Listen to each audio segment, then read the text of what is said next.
I spent $325,000 building my parents what they kept calling their dream lake house. Every beam, every window, every detail chosen so they could finally have the life they said they had worked for. And the first time I showed up unannounced, after months of paying for everything, a man I had never seen before opened the door, looked me straight in the face, and said, "Can I help you?" Like I was the one who didn't belong there. For a second, I honestly thought I had the wrong house, even though I recognized the custom stone entryway I had personally approved, the dark cedar panels I paid extra for, even the brass handle I had argued over because my mother said it felt more like home. But no, this was my build, my money, my project, my parents' house, and yet this stranger was standing inside it like he owned it. I remember tightening my grip on the car keys, my heart starting to pound in a way that didn't match the calm way he was looking at me. "I think there's been a mistake," I said, trying to keep my voice steady. "This house belongs to my parents." The man didn't move, didn't look confused, didn't even hesitate. He just leaned slightly against the doorframe and said something that didn't just confuse me. It shifted everything in a single sentence. "No," he said, almost casually. "I rented this place last month, signed a full lease, been living here ever since." And in that moment, standing on the porch of a house I had paid for down to the last dollar, I realized this wasn't a misunderstanding, because someone had handed over a house that was never supposed to leave the family, and I had absolutely no idea who. My name is Laura Bennett. I'm 38 years old, and for the last 4 years, I poured almost everything I had into building that lake house. $32,500, not inherited, not gifted, but earned over nearly 2 decades of work. I didn't come from money. My parents never owned anything close to a vacation property, and growing up, a house by the water was the kind of thing we used to point at from the car and joke about, like it belonged to a completely different kind of life. My father worked long hours at a hardware store, and my mother took on part-time jobs whenever things got tight. We weren't struggling every day, but we were always careful, always calculating. And because of that, I grew up with this very specific kind of mindset. If you want something better, you build it yourself. That's exactly what I did. I moved out at 19, worked 2 jobs through college, and built my career slowly, nothing glamorous but stable. By my early 30s, I was finally earning enough to not just cover my own life, but to start thinking about something bigger. That's when the idea of the lake house started. It wasn't even my idea at first. It came from my mom. She used to say, half joking, "One day I just want a quiet place by the water. Nothing fancy, just peace." She said it enough times that it stopped sounding like a joke. So I made it a goal. Not overnight, not impulsively. I planned it. I saved aggressively for years. I cut back on things most people wouldn't: vacations, upgrades, anything that didn't directly move me toward that number. And when I finally had enough for a down payment, I didn't tell them right away. I wanted it to be real first, something solid, not just another maybe someday conversation. The property itself cost $210,000, a small but perfect piece of land right by the lake, about 2 hours outside the city. Quiet area, not crowded. Exactly the kind of place my mother had always described. The build cost another $115,000, and that's only because I managed everything myself: contractors, materials, permits. I was on site almost every weekend for over a year. I picked the layout. I approved every change. I even argued over small things like kitchen cabinet colors, because my mom had once said she hated cold, modern white and preferred warmer tones. I didn't build that house like an investment. I built it like it mattered. When I finally told my parents, it wasn't some dramatic reveal. I just showed them the plans. My mom cried immediately. My dad didn't say much at first, just nodded slowly and asked a few practical questions like he always did. But I could see it in his face. He was proud. That's what I thought, at least. From the beginning, I made one thing very clear. The house was for them to live in and enjoy, but the ownership would stay in my name. Not because I didn't trust them, but because I had seen too many situations where things got complicated: taxes, liabilities, legal issues. I wanted it clean, simple, protected. They didn't argue about it. In fact, my dad said something that stuck with me at the time. He said, "That's smart. Keep it in your name, we'll just enjoy it." And for a while, that's exactly how it worked. Once the house was finished, they moved in during the summer months and went back to the city in winter. My mom loved it. She called me almost every week just to tell me how peaceful it felt, how she could sit on the deck in the morning and hear nothing but water and birds. She sent photos constantly, sunsets, the lake, little things like the way the light came through the windows I had specifically chosen for that reason. But over time, small things started to shift. Nothing dramatic at first, just little details that didn't quite line up. My dad became more involved in handling things at the house. Maintenance, small updates, dealing with neighbors. At first, I appreciated it. It meant less pressure on me. But then I started noticing he would make decisions without telling me. Minor ones, but still decisions. Changing a fixture, rearranging furniture, hearing someone locally for small repairs without mentioning it beforehand.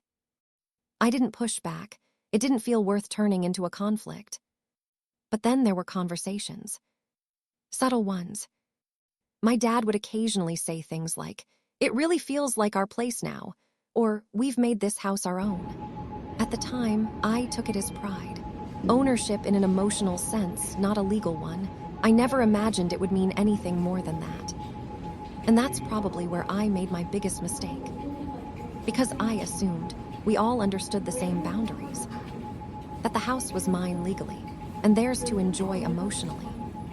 But standing on that porch, with a stranger telling me he had a signed lease and had been living there for a month, I realized something had shifted far beyond small decisions and casual language. Somewhere between our place and reality. Someone had treated that house like it was theirs to give away. For a few seconds after he said it, "I rented this place last month," I just stood there trying to process how those words could possibly fit into reality. Because this wasn't just a random claim. He didn't sound confused. He didn't sound like someone guessing. He sounded certain, calm, like a person who had paperwork behind him. And that was the part that made my stomach drop, because certainty like that doesn't come from nothing. It comes from something signed, something agreed to, something that should not have existed in the first place. "I'm sorry, what do you mean you rented it?" I asked, my voice tighter now, sharper than before. I could feel my heartbeat picking up, that slow wave of adrenaline you get when something stops making sense in a serious way.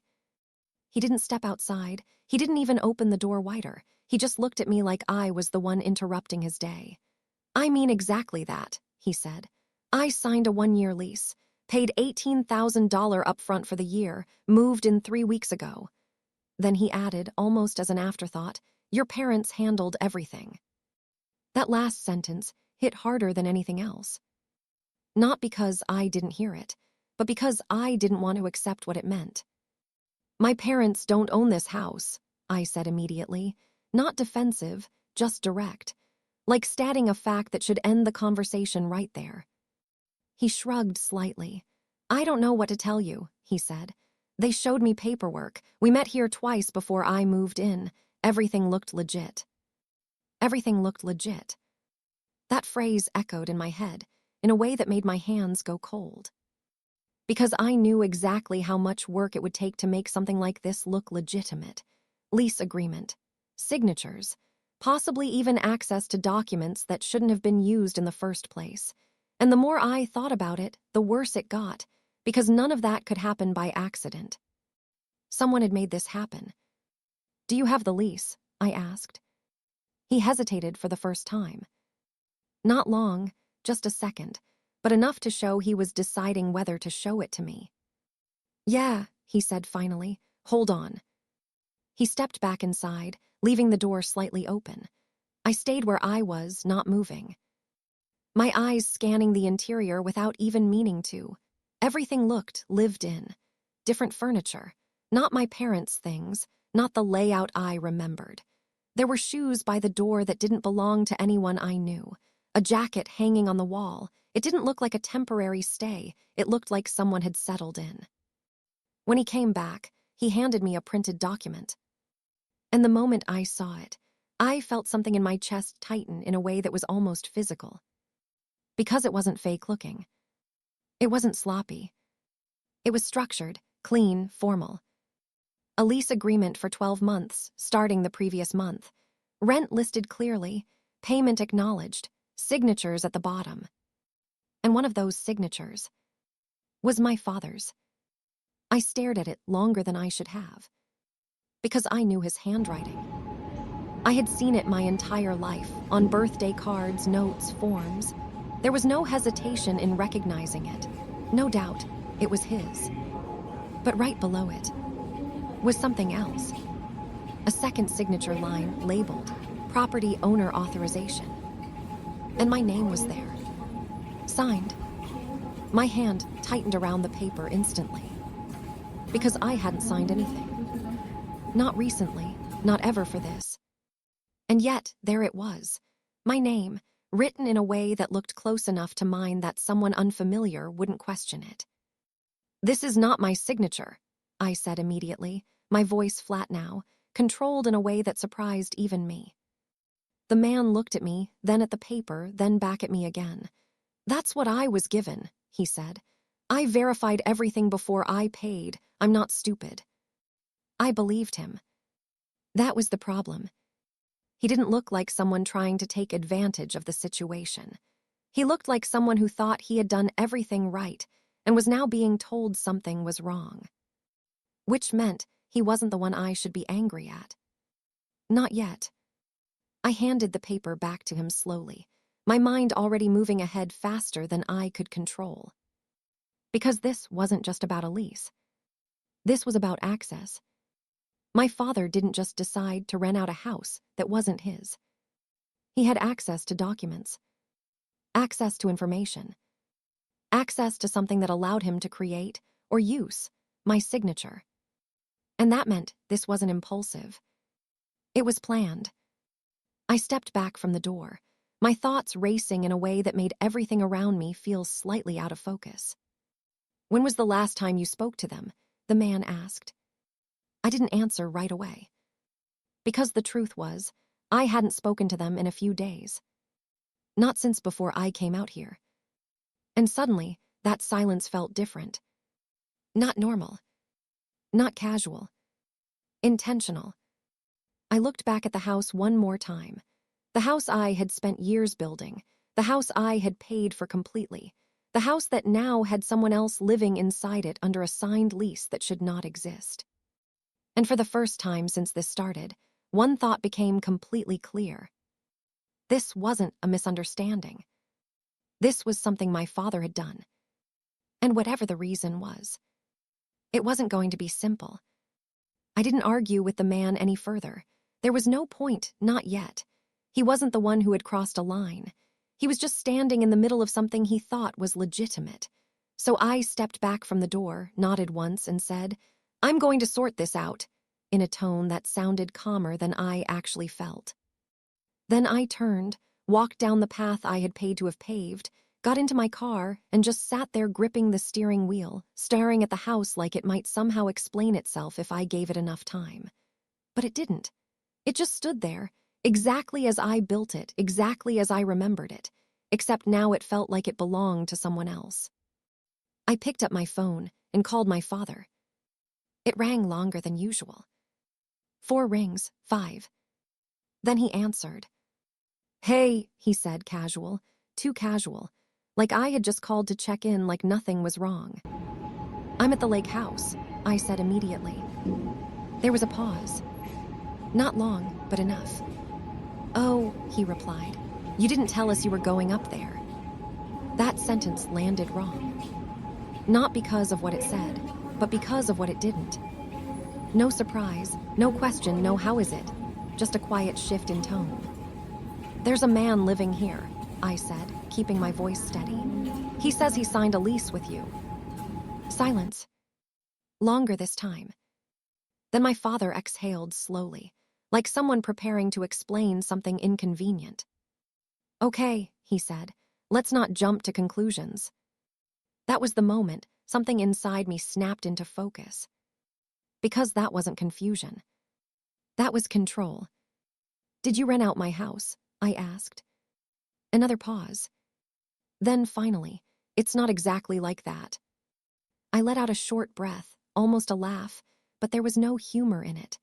"Then explain it to me," I said. Because right now, there's a stranger living in a house I paid $325,000 for, holding a lease with your signature on it and mine. That last part changed his tone instantly. What do you mean your signature? He asked, sharper now. It's on the lease, I said. Right under yours, property owner authorization. Signed. There was a shift on the line. I could hear it, not in words, but in the silence between them. That must be a misunderstanding, he said. No, I replied. It's not. I could feel my heart pounding now, but my voice stayed level. Controlled. That kind of calm that only shows up when you're past confusion and into something colder. Did you, or did you not give someone permission to live in that house? I asked. He hesitated again. Then he said something that made everything worse. We needed the money. I stared at the windshield, not moving. What money? I asked slowly. For some expenses, he said quickly.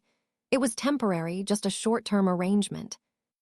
$18,000 up front for a full year is not temporary, I said immediately.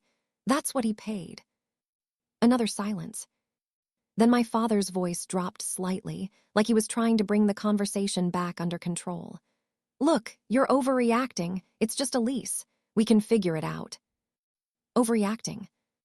That word hit harder than anything else he had said. Overreacting, I repeated. You rented out a house you do not own. You signed my name on a legal document, and you think I'm overreacting. It's still within the family, he said, almost defensively. We didn't think it would be a big deal. That was the moment the anger fully settled in. Not explosive, not loud. Cold. Clear. Because he wasn't denying it. He was minimizing it. You don't get to decide what's a big deal, I said quietly. You don't own that house. We've been living there for 2 years, he shot back. We've taken care of it. We've put work into it. It's not like we just gave away something that wasn't ours. That's exactly what you did, I said. The line went quiet again. Then he said something that changed everything. We had an agreement. I blinked. What agreement? That the house was for us, he said. That we could use it how we needed. I felt my grip tighten on the phone. Use it, I said slowly, does not mean rent it out. It does not mean forge my signature. It does not mean take money from someone and hand them keys to something you don't legally own. You're making this bigger than it needs to be, he replied. No, I said, you already did that. There was a long pause. Then, finally, he said it. We were going to tell you. I let that sit for a second. After what? I asked. After the lease was signed, after the money was gone, after I showed up and found out from a stranger. He didn't answer. Because there wasn't an answer that worked. I closed my eyes for a moment, taking a slow breath. Because this wasn't just about the house anymore. This was about trust. And that was already gone. Here, what's going to happen? I said, my voice steady, final. You're going to send me every document related to this, the lease, any communication, everything, right now. There was hesitation on the other end again. Why? He asked. Because if you don't, I said quietly, the next conversation we have won't be like this. Another silence. Then he said, you wouldn't do that to your own family. I opened my eyes and looked back at the house I built, the house that now had someone else living inside it because of a decision I was never part of. You already did that to me, I said. And then I hung up. The moment I hung up on my father, there was no dramatic release of emotion, no shaking hands, no immediate breakdown. Instead, there was something far more dangerous building inside me. Focus. A cold, narrowing clarity that made everything else fade into the background. I didn't feel confused anymore. I didn't feel uncertain. I felt like I was standing at the edge of something that had already been decided without me, and now I was just catching up to the evidence. I stayed in my car for several minutes, parked outside the lake house, staring at it again. But this time I wasn't looking at it as a home or a dream or even a betrayal in progress. I was looking at it like a case file, something that needed to be reconstructed step by step.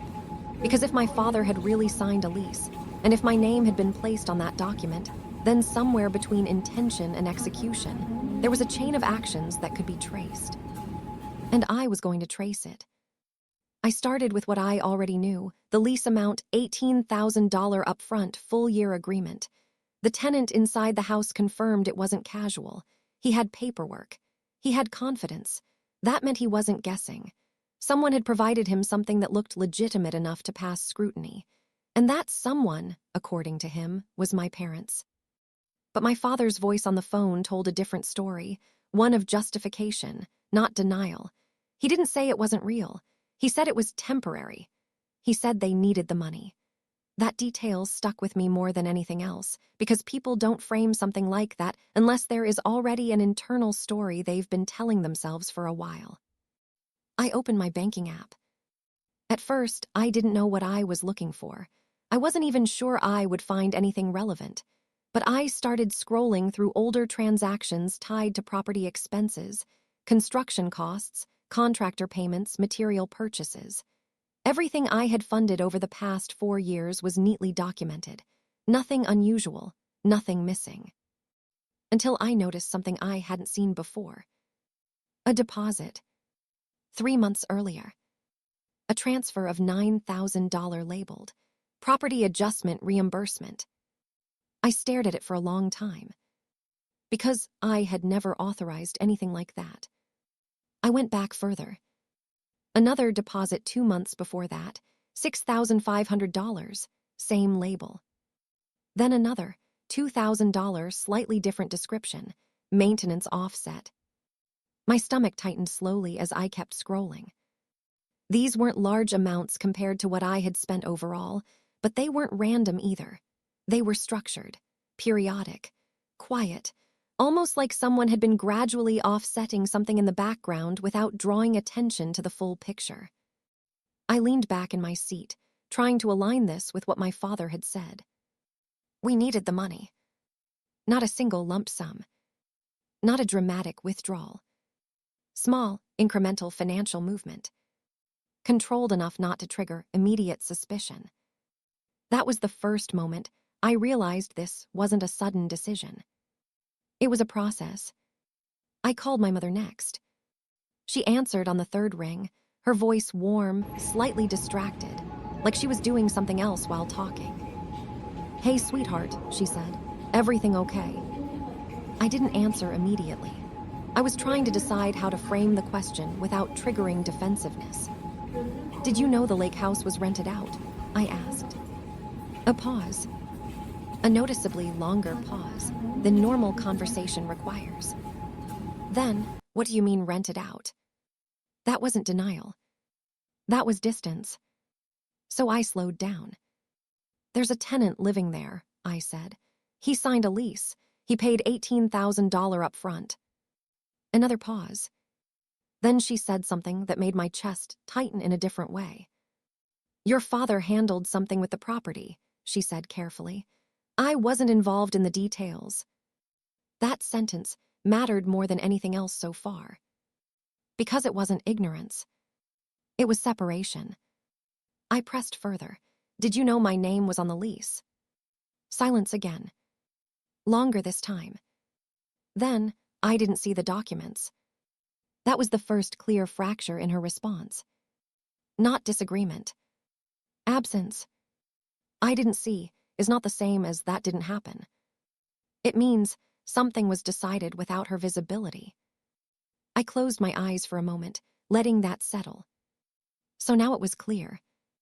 My father wasn't acting alone in awareness, but he might have been acting alone in execution. And my mother was present, but not informed. Which meant the real question wasn't just what happened. It was how much of this was intentional silence versus selective disclosure.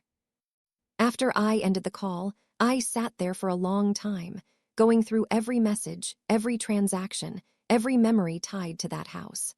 And slowly, something uncomfortable emerged from all of it. There had been small signs. Moments I dismissed. Conversations where details were vague. Decisions made without full transparency. I had interpreted them, as normal family coordination. But now they looked different. They looked like steps, not accidents. Steps toward something I hadn't been told was happening. And the worst part wasn't the financial loss or even the betrayal itself. It was the realization that multiple people had participated in a version of events I was never fully included in. I looked back at the house one more time before leaving. And for the first time since this started, I didn't see it as something I built. I saw it as something that had been quietly reassigned. By the time I drove away from the lake house, I already knew this wasn't going to resolve with a simple explanation or a quick apology. The pieces were too deliberate now. The lease wasn't a misunderstanding. The money wasn't accidental. Even the way my father had spoken, careful, defensive, but never fully denying it, suggested there was a version of events he had already accepted long before I ever arrived at that door. And what unsettled me most was the realization that my mother wasn't fully inside that version of events either. She wasn't lying to me. She was partially excluded from the decision-making process that had reshaped something I thought I completely controlled. I pulled over on the side of the road about 10 minutes later because I couldn't focus on driving. My hands were still steady, but my thoughts weren't. Everything kept circling back to the same point, a signed lease with my name on it. Not just my father's signature that I could at least recognize as intentional, even if dishonest, but mine. That detail changed everything, because it meant this wasn't just a decision about property anymore. It was documentation, identity, authorization. I opened my email again, searching for anything tied to the property files, construction contractors, legal correspondence, anything that might contain a trail I had missed. And that's when I found it. An email thread I didn't remember approving. It was buried under months of normal updates, invoices, contractor schedules, material deliveries. But this thread stood out because it included a law firm I didn't recognize. The subject line read, "Property Management Authorization Confirmation, Bennett Lake Property." My stomach tightened immediately. I opened it. The first message was dated just under 4 months earlier. It was a standard-looking legal communication requesting confirmation of temporary property management authorization due to extended absence and maintenance coordination requirements. Nothing about it looked unusual at first glance, but then I noticed the attachment. A scanned authorization form. With signatures. My father's signature was there again. And next to it, mine. I froze. Not because I didn't recognize what I was seeing, but because I did. It was the same style as the lease signature, close enough to pass casual inspection, but slightly off in pressure and spacing. Not a perfect match, but not sloppy enough to be obvious forgery at first glance either. I zoomed in, staring at it longer than I should have. Because this wasn't just about renting the house anymore. This was about legal access. I scrolled further down the email thread. There were responses from the law firm confirming receipt, confirmation of authorization activation, confirmation that property management permissions had been updated per request. And then something that made my chest go cold. Access rights for leasing and temporary occupancy, granted under co-signed authorization agreement. Co-signed. That word didn't sit right. Because I hadn't co-signed anything. At least not knowingly. I leaned back in my seat, feeling the weight of it settle in a way I couldn't immediately push away. This wasn't just a family disagreement or a miscommunication anymore. This was a documented transfer of authority that had been executed using my identity in a way I never approved. I called the law firm immediately. It took 2 transfers before I reached someone who could speak to me directly. When I explained who I was, there was a brief pause on the line. Then the representative said, "We have your file here, yes." That sentence hit harder than expected. "Can you tell me who authorized the lease of the Bennett Lake property?" I asked. Another pause. Then, according to our records, authorization was received from both listed property stakeholders. "Both," I repeated. "I never authorized anything." I understand your concern, the voice said carefully, but the documentation on file includes co-signed approval. My grip tightened on the phone. That signature is not mine, I said clearly. There was a longer silence this time. Then, we would need to escalate that concern through formal dispute channels. That was the moment it fully shifted. Because now it wasn't just a family issue. It was a legal contradiction. After I hung up, I sat there for a long time without moving. Not because I was unsure anymore, but because I was finally understanding the scale of what had happened. My father hadn't just rented out the house. He had activated a legal pathway that required my authorization, and somehow that authorization had been provided without my conscious involvement. And whether that was done through manipulation, misrepresentation, or something more deliberate, I didn't yet know. But I knew one thing for certain. Someone had used my identity to make it happen. That evening, I called my father again. This time, he answered immediately. "What now?" he said, already sounding tired. "I spoke to the law firm," I said. "They confirmed there's a co-signed authorization on file." Silence. Longer than before. "Then, you're making this more complicated than it is." That line again. The same pattern. Downplaying instead of explaining. "I didn't sign anything," I said. "You did," he replied instantly. That stopped me. Not because it was convincing, but because of how quickly he said it. Like he had said it before. Like it wasn't the first time. "I didn't," I repeated. Another pause. Then quieter. "We talked about it." That sentence was the first real crack. Because now he wasn't claiming paperwork alone. He was referencing memory. Shared understanding. Or something he believed was shared. "I never agreed to this," I said. "You didn't say no," he replied. And that was the moment everything changed again. Because silence, in his interpretation, had been treated as consent. And now I finally understood the hidden structure behind everything. This wasn't just about forged documents. It was about assumed agreement. And somewhere in that assumption, my identity had been used as approval.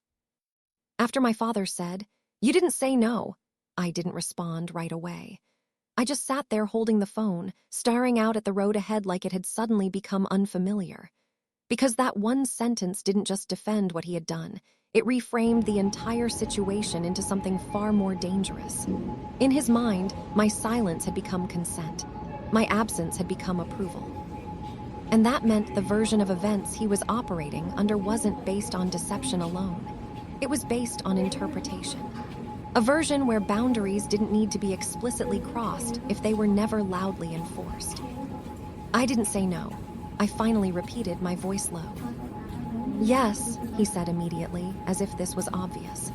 "We discussed the property management months ago. You didn't object. You were busy, and I handled it." I closed my eyes for a second, not because I was overwhelmed, but because I was trying to slow down how fast this was spiraling. "Discussed is not the same as authorizing a lease," I said carefully, "and it is definitely not the same as forging my signature." There was a pause on the line again, but this one felt different, less defensive, more controlled. "It wasn't forged," he said. That statement hit harder than anything before it, not because it was believable, but because of how firmly he said it. "I didn't sign that document," I repeated. "You did," he insisted again, but now his tone had shifted slightly, like he was trying to anchor me into his version of events instead of convincing me of it. "You agreed to let us manage the property. That's what this is." I sat forward slightly. Managing a property doesn't include renting it out to strangers for $18,000 and signing legal leases under my name. He exhaled sharply. "You're focusing on the wrong detail." That line again, redirect instead of answer. "No," I said firmly now. "I'm focusing on the only detail that matters. Someone is living in a house I paid for under a lease I never signed." Another silence followed, longer this time. Then he said something that made everything feel even more deliberate. "This was supposed to help us," he said. That was the first time the conversation stopped being about explanation and started being about justification. "Help you," I repeated. "Yes," he said. "We had expenses, maintenance bills, things you don't see from where you are. This wasn't just about the house, it was about keeping everything stable." I felt my grip tighten on the phone. "So you used my property," I said slowly, "and my identity to cover expenses you didn't discuss with me." "We handled it internally," he replied. That phrase, "handled it internally," landed like a wall. Because it revealed something deeper than dishonesty. It revealed mindset, a belief that something could be managed for me without ever being managed with me. I took a slow breath. "Who else knows about this?" I asked. A pause. "Then, your mother is aware of the arrangement." That was the first time he directly brought her into it. I didn't respond immediately, because I needed to separate assumption from confirmation. "You told her about the lease?" I asked. "She knows about the property arrangement," he corrected. That wording mattered. Arrangement, not lease. Not legal authorization, arrangement. I ended the call shortly after that because continuing it was no longer productive. We weren't moving toward clarity. We were circling two completely different interpretations of the same events. But now I had something new. A confirmed narrative split. My father believed there was an agreed-upon arrangement. I knew there was a legal lease I never signed. And somewhere between those two realities, my identity had been used as authorization. That night, I drove back to the city and didn't stop until I reached my apartment. I didn't turn on any lights at first. I just sat in the dark for a while, replaying everything in fragments. The law firm email, the signatures, the tenant at the door, my father's certainty, my mother's partial awareness. And the more I thought about it, the more one uncomfortable conclusion formed. This wasn't just miscommunication. It was selective truth. Different people were operating with different levels of disclosure, and I had been placed at the center of a decision I was never fully included in. The next morning, I received a message from the tenant. It was short. "I spoke to your father. He said everything is fine and that you were just surprised by the visit. Please confirm if I should continue occupancy." That message should have been simple. But it was. Because it showed that my father was still actively reinforcing the lease as valid, even after I had explicitly denied it. I didn't reply immediately. Instead, I sat there staring at the message, realizing something important. From his perspective, the lease wasn't something I needed to approve again. It was already settled. And from my perspective, it had never been valid in the first place. Which meant this wasn't just a disagreement anymore. It was an ongoing transaction being maintained by one side under the assumption that the other side had already agreed. And the longer I stayed silent now, the more that assumption would continue to operate. I finally replied to the tenant. Not angrily, not emotionally. Just clearly. "Do not continue occupancy. I did not authorize your lease. I will be addressing this directly." Then I set the phone down. Because whatever happened next was no longer about confusion. It was about correction. After I sent the message to the tenant, I expected an immediate reaction, confusion, pushback, maybe even denial. Instead, what I got was something far more revealing: silence. No reply for hours. Not from him, not from my father, not even from my mother. And that silence didn't feel like peace. It felt like everything had suddenly paused mid-motion, as if multiple people were now trying to decide which version of reality was going to hold. I stayed in my apartment that morning, staring at my phone like it might eventually explain what was happening on the other side. But instead of answers, I started noticing patterns in absence.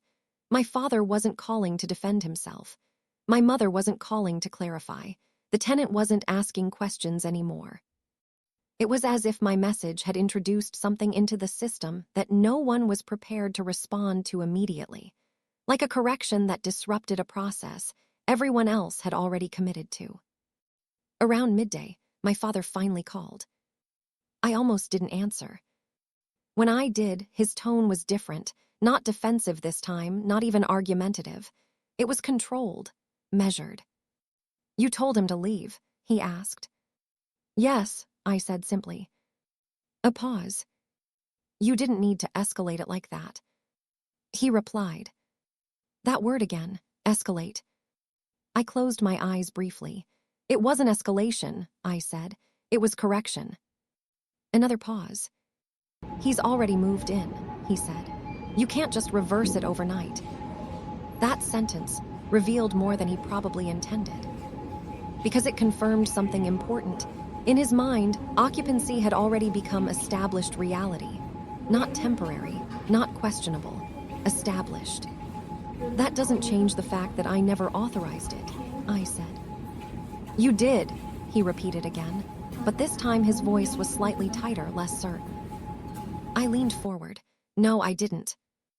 A longer silence followed, not the kind filled with anger, but calculation. Then he said something that shifted the entire weight of the conversation again. "We handled this as a family decision," he said. I almost laughed, but I didn't. "Which family?" I asked quietly. That question lingered, because it exposed the core fracture. If this had been a family decision, then I was either included or excluded. And if I was included, there should be memory, agreement, discussion. If I was excluded, then my identity had been used without consent under the assumption that silence equaled approval. Neither option was acceptable. "I'm not continuing this conversation over the phone," I said finally. "Send me every document related to this, everything, or I'm taking formal action." That line changed his tone immediately. "You're threatening legal action?" he asked. "I'm stating fact," I replied. "This is already outside informal resolution." That was the first moment. He didn't immediately respond. And that silence told me more than any explanation could have. After we hung up, I sat there for a long time, feeling something shift, not emotionally, but structurally. Because now there was no ambiguity left.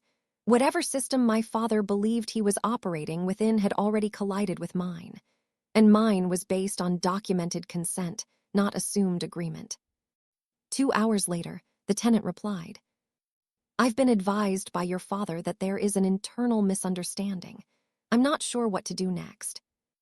That message was the clearest indicator yet that I wasn't just dealing with one person's decisions anymore. There were multiple layers of communication happening simultaneously, none of them aligned. I replied again, carefully. "Do not accept further instructions from any party. I will be resolving this directly." Then I called the law firm again. This time, I bypassed general inquiries and asked for the specific authorization file tied to the lease. There was hesitation before they agreed to review it with me. When they finally confirmed access, the representative said something that made my chest tighten again. "There is a standing co-authorization record on file," they said. "Standing," I repeated. "Yes," they replied. "It was not a one-time submission. It is recorded as ongoing authorization status." That phrase didn't sit right. Ongoing authorization implied continuity, stability, something not meant to be questioned repeatedly.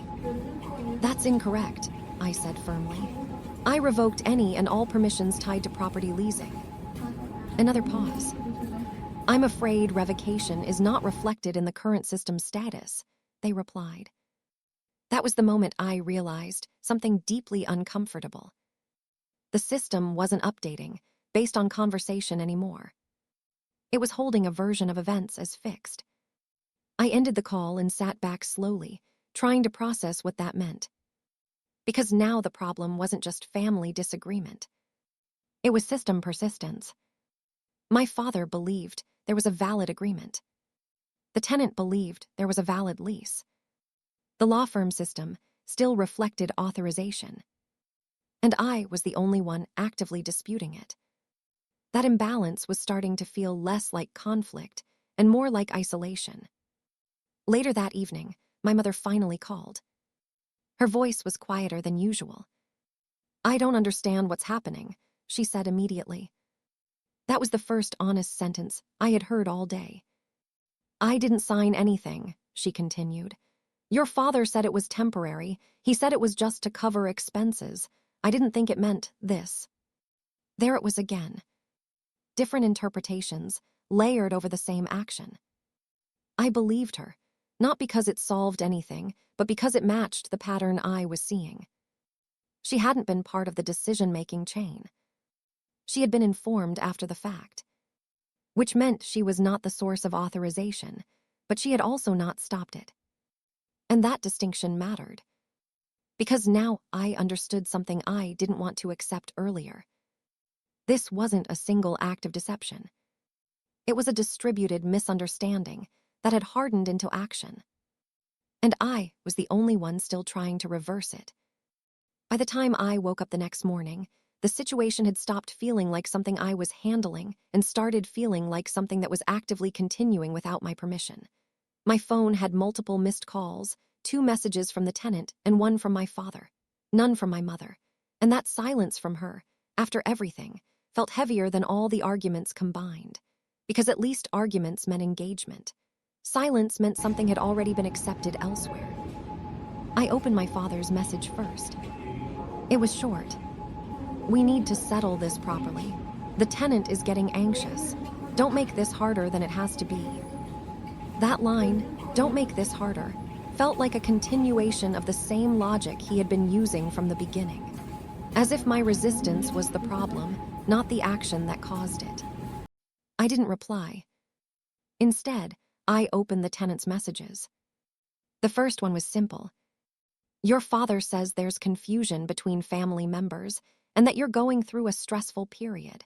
Please confirm whether my lease is still valid." The second message, sent an hour later, was more direct. "I need clarity. I've already relocated my work here. I don't want to be caught in a family dispute." That was the moment I realized he wasn't just a passive occupant anymore. He had reorganized part of his life around this house, which meant every hour that passed without resolution wasn't neutral. It was escalating someone else's dependency on a situation I still didn't recognize as legitimate. I sat on the edge of my bed for a long time, thinking through every angle again, but the conclusions didn't change.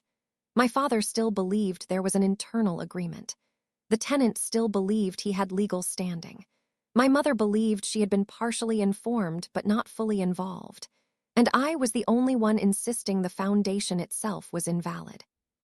Which meant the disagreement wasn't about interpretation anymore. It was about authority. I called my father. He answered immediately.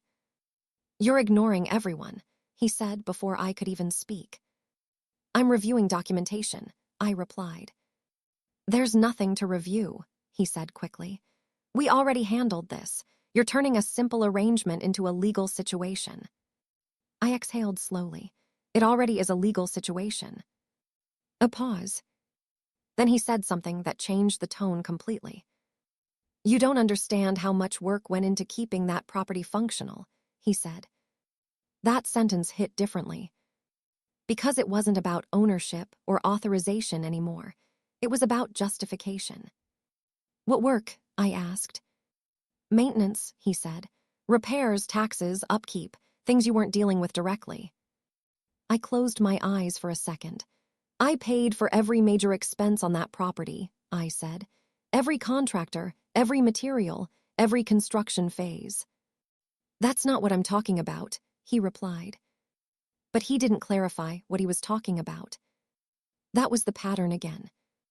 Shifting language instead of addressing the core issue. "You didn't need to involve a tenant," I said. "He's already there," he replied immediately. "He's not leaving because you suddenly changed your mind." "I didn't change my mind," I said sharply. "I never agreed." Another pause. Then quieter. "You didn't object." That sentence again. The same logic he had used before. Absence of objection equals agreement. I stood up slowly, packing now, trying to keep my voice controlled.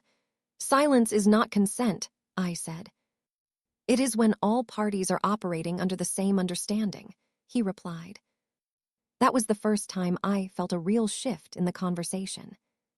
Because now he wasn't just defending actions, he was defending a framework. A belief system where communication gaps became authorization. And that was fundamentally incompatible with how I understood consent, ownership, and decision-making. I'm not continuing this conversation, I said finally. Send me every document, every email, everything. You're going to regret escalating this, he said. I stopped walking. And for the first time, I said something I hadn't planned. I didn't escalate anything, I said. You expanded it without me. Silence. Then he ended the call. Not me. Him. That detail mattered more than it should have. Because it meant he no longer saw the conversation as negotiable. Later that afternoon, I met with a property attorney. I brought everything I had, the lease, the emails, the authorization documents, the transaction history. I didn't explain it emotionally. I laid it out structurally, chronologically, like a system that needed to be evaluated for validity. The attorney reviewed it quietly for a long time. Then he finally said something that confirmed what I had been afraid of hearing. If this signature is disputed, he said carefully, then the lease may not be enforceable. I nodded slowly. But, he added, the tenant is currently in possession under what appears to be valid documentation. That was the legal tension point. Possession versus validity. And in that gap, everything became complicated. Because even if the lease was invalid, removing someone who had already relocated under apparent legal protection wasn't immediate. It required process, time, formal action. In other words, even if I was right, I couldn't instantly undo what had already been set in motion. When I left the office, I realized something uncomfortable. The situation had passed the point where truth alone was enough. Now it required enforcement. And enforcement meant consequences that would extend beyond just my father. That evening, I received a final message from the tenant. It read, I understand there may be an issue with the agreement. I'm willing to cooperate, but I need confirmation from you directly within 48 hours, or I will assume the lease is valid. That deadline changed everything again. Because now I wasn't just reacting anymore. I was on a clock. The moment I read the tenant's message, I need confirmation from you directly within 48 hours, or I will assume the lease is valid. Something shifted in the way I understood the entire situation. This was no longer just a family dispute layered with misunderstanding or even deliberate manipulation. It had become something procedural in the eyes of at least one other person. A clock had been set, and whether I agreed with it or not, the consequences of inaction were now just as real as the consequences of action. I sat with that message for a long time before responding, not because I didn't know what to say, but because I understood that anything I wrote would now become part of a chain of decisions that I could no longer fully control. If I confirmed the lease, I would be validating something I never agreed to. If I denied it, I would be triggering a removal process that could spiral into legal and personal conflict. And if I said nothing, the system, at least from the tenant's perspective, would default to acceptance. That last option was what worried me most. Because silence had already been misinterpreted once. I finally replied, I do not recognize this lease as valid. You were not authorized to occupy the property. Please do not treat silence from any other party as consent. Then I paused before adding one more line. I will be addressing this formally. After I sent it, I immediately felt the weight of it, not regret, but awareness. There was no way to stay neutral anymore. Every message now had consequence. Within an hour, my father called again. This time, I answered immediately. You didn't need to send that message, he said without greeting. Yes, I did, I replied. A long pause followed. You're forcing someone out of a home they've already moved into, he said. I closed my eyes briefly. He moved into a property he was never authorized to lease. He was given documentation, my father insisted. That documentation includes my forged signature, I said firmly. Another silence, longer this time. Then he said something different, less defensive, more strained. You're not thinking about what this does to the family. That sentence would have mattered more to me at any other point in my life, but now it landed differently, because it revealed what his priority still was, not resolution, not legality, not even clarity. Stability. Preservation of the version of events that required the least disruption. I am thinking about the family, I said. I'm thinking about how my identity was used in a legal agreement without my consent. We didn't steal anything from you, he said quickly. I exhaled slowly. You gave away access to a property I own, under my name, without my approval. We needed flexibility, he replied. That word, flexibility, felt like a substitution for accountability. There is no version of this where that is acceptable, I said. Another pause. Then quieter. So what now? That was the first time he asked it directly. Not why are you doing this? Not why are you escalating? But what happens next? And for the first time, I realized he was beginning to understand that I wasn't going to step back from it. I proceed legally, I said simply. Silence followed immediately. Not disagreement this time. Recognition. Because that was the point where this stopped being internal negotiation and became external consequence. After the call ended, I sat in my apartment and went through everything again, not because I needed more evidence, but because I needed to confirm that I wasn't missing anything that would change the direction of what I was about to do. The lease, the authorization emails, the bank records, the tenant messages, my father's statements. Everything pointed to the same structure, a decision made under assumed consent, enforced through documentation that did not accurately reflect my approval. And now there was a deadline attached to it. 48 hours. I contacted my attorney again and laid out the tenant's message. He listened carefully, then said something that clarified the legal position in a way that removed the emotional fog from it. If he is occupying under a disputed lease, he said, and you have formally denied authorization, then continued occupancy becomes a legal risk on both sides after notice. That sentence reframed everything again. Because it meant the situation was no longer just about correcting a mistake. It was about establishing legal clarity before the deadline expired. I asked him what my options were. He didn't hesitate. Formal notice of invalid lease and immediate possession claim, he said. But once issued, it cannot be undone. I nodded slowly. There it was. The point of no return. That evening, I received one final message from the tenant. It was shorter than the others. I understand your position is changing. I just need to know if I should start making arrangements. That message didn't feel like pressure anymore. It felt like someone trying to avoid being caught in the middle of something they never fully understood. And for the first time since this started, I realized something uncomfortable but important. He wasn't the source of the problem. He was the endpoint of it. And whatever I decided in the next 48 hours wouldn't just determine ownership of a house. It would determine how many lives this situation would disrupt when the truth finally landed in full. The next morning felt different the moment I woke up. Not quieter, just heavier. Like the situation had stopped being something I was reacting to and had become something that was now waiting on me. The 48-hour deadline wasn't just a message on my phone anymore. It had turned into a real boundary in time, something that would force movement whether I felt ready or not. And the worst part was that I knew there was no version of this where everyone walked away unaffected. I met my attorney again that morning, this time with a clear decision in mind. I wasn't going to let silence or assumption continue to define the situation. I laid everything out again: the lease, the forged signature, the tenant's messages, my father's admission that you didn't say no. This time, I didn't frame it as confusion or misunderstanding. I framed it as unauthorized occupancy under disputed documentation. The attorney reviewed everything slowly, then leaned back.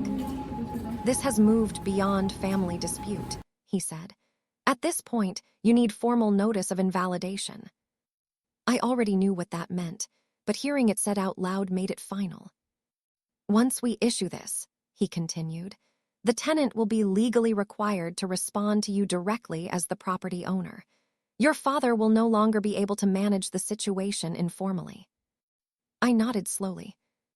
"And eviction proceedings?" I asked. "Potentially," he said carefully, "if occupancy does not resolve voluntarily."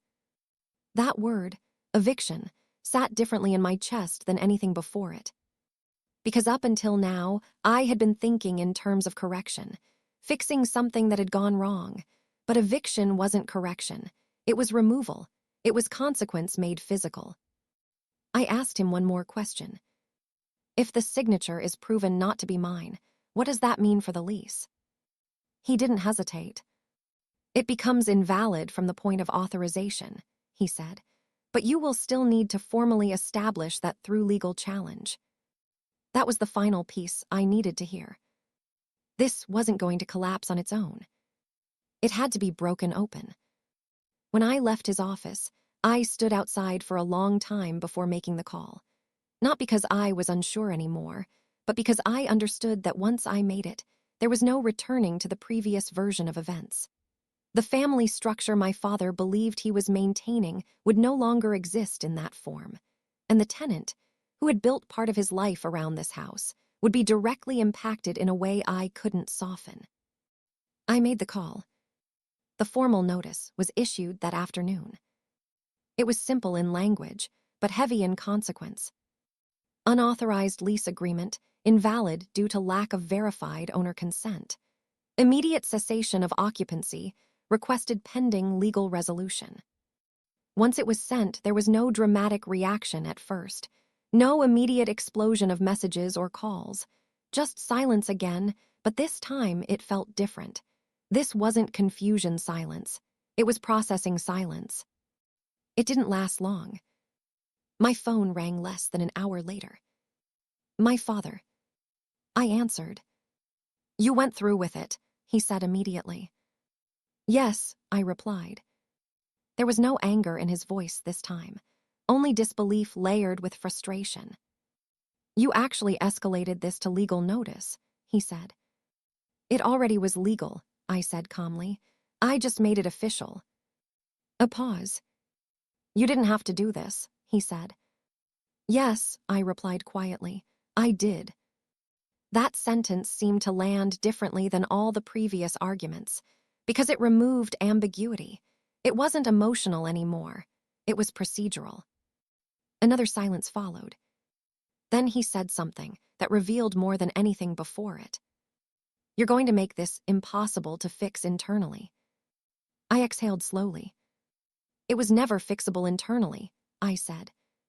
And for the first time, he didn't immediately respond. That silence felt longer than the others. Not defensive, not argumentative, just realization beginning to settle in. When he finally spoke again, his voice had changed slightly. "So what happens to him?" he asked. The shift in question mattered. Because for the first time, he wasn't defending the arrangement. He was acknowledging its consequences. "He'll be notified formally," I said, "and given a time frame to vacate." Another pause. "And if he does?" my father asked. I didn't answer immediately, because I already knew what the legal answer was. "Then it proceeds further," I said quietly. That was the moment the conversation ended, not with anger, but with something heavier. Understanding that the system they believed was flexible wasn't anymore. That evening, I received a message from the tenant. It was short. "I've received legal notice. I need to understand what my options are." No blame, no emotion, just uncertainty. For the first time, I didn't see him as part of the conflict anymore. I saw him as someone caught inside it. And that realization made everything more complicated than before. Because now, Whatever happened next wouldn't just be about correcting an unauthorized lease. It would be about deciding how far consequences were allowed to reach before the situation finally stopped expanding. The legal notice didn't end the situation, it only clarified it. And that clarity, uncomfortable as it was, forced everything into motion in a way no one could pause anymore. Once the tenant confirmed receipt of the notice, the tone of the entire situation changed again. There was no more pretending this was a misunderstanding waiting to be fixed internally. Now it was formal, documented, real in a way that couldn't be reinterpreted through family conversation anymore. My father called me that evening, but I didn't answer right away. I needed a moment before stepping back into that conversation because I already knew the direction it would take. When I finally picked up, there was no opening argument, no preamble. Just his voice, tired in a way I hadn't heard before. "You didn't leave me any room to fix this," he said. I stayed quiet for a second before replying. There was nothing to fix informally anymore. A pause. "The tenant is asking questions I can't answer," he said. "He thinks he's been caught in something illegal." "He has been," I said calmly. "He's just now finding out." That sentence landed heavier than I expected, even for me, because for the first time, I wasn't speaking in hypotheticals or interpretations. I was stating the situation exactly as it stood. My father exhaled slowly. "You're going to ruin his life over this," he said. I closed my eyes briefly, not because I was unsure, but because I knew that framing was coming. "I didn't create this situation," I said. "I'm correcting it." Another silence followed, longer this time. Then he said something quieter, almost reluctant. "We thought we were protecting stability." That word again, stability. The same justification layered over every decision from the beginning. But now it didn't hold the same weight it once did, because I could see what it had been used to cover. Assumptions, omissions, and decisions made without full consent from everyone involved. "You protected a version of stability that excluded me," I said. He didn't respond immediately, because there was no clean answer to that. After that call ended, I didn't feel relief. I didn't feel satisfaction. I just felt the weight of consequence spreading outward in ways that couldn't be reversed. The tenant had already begun preparing to leave, according to his last message. Not because he agreed with the legal position, but because he didn't want to be trapped inside a dispute that was no longer his responsibility. And that was the part that stayed with me the most. Because in the end, he wasn't the problem. He was just the person standing in the final position of a chain of decisions he didn't create. 2 days later, I visited the lake house again, this time not as someone trying to understand what happened, but as someone confirming what had already been legally established. The house looked the same from the outside. Nothing about it had changed visually, but it felt completely different standing in front of it now. The tenant opened the door when I knocked. He looked more tired than before, less certain. "I'm packing up," he said simply. I nodded. There was no anger between us at that point, only awkward distance. "I didn't know all of this was disputed," he added after a moment. "I know," I said quietly. And I did know. That was the hardest part of all of it. Because the situation wasn't built on a single malicious act. It was built on layers of assumption, partial information, and decisions made without full transparency. And now all of those layers were collapsing into a single, unavoidable outcome. Before I left, I looked at the house one more time. Not as something I had built. Not as something I had lost. But as something that had existed in multiple versions at once, depending on who was holding the information at the time. My father saw it as a family-managed asset. The tenant saw it as a legally secured home. My mother saw only fragments of decisions she hadn't fully participated in. And I had seen it as ownership I believed was clear, until it was. The truth, in the end, wasn't just about a forged signature or a disputed lease. It was about how easily reality can split when communication is incomplete, and how long those versions can exist side by side before they finally collide. I drove away from the lake house slowly that day, not because anything dramatic happened in that moment, but because I understood something I hadn't fully accepted before. Nothing about this had been simple, and nothing about it had been isolated. It had just taken a single moment, one door opening to a stranger, for all of it to finally become visible at once. If this story made you think differently about trust, family decisions, and what can happen when assumptions quietly replace communication, then you already understand why these situations rarely stay simple for long. Now I want to hear from you. Have you ever been in a situation where something was decided about you without your clear permission, and you only found out after the fact? Share your experience in the comments. These stories always reveal how common this kind of misunderstanding really is. And if you want more true-to-life emotional stories about family conflict, hidden decisions, and unexpected consequences, make sure to like the video, subscribe, and turn on notifications, because the next story might feel even closer to reality than this one.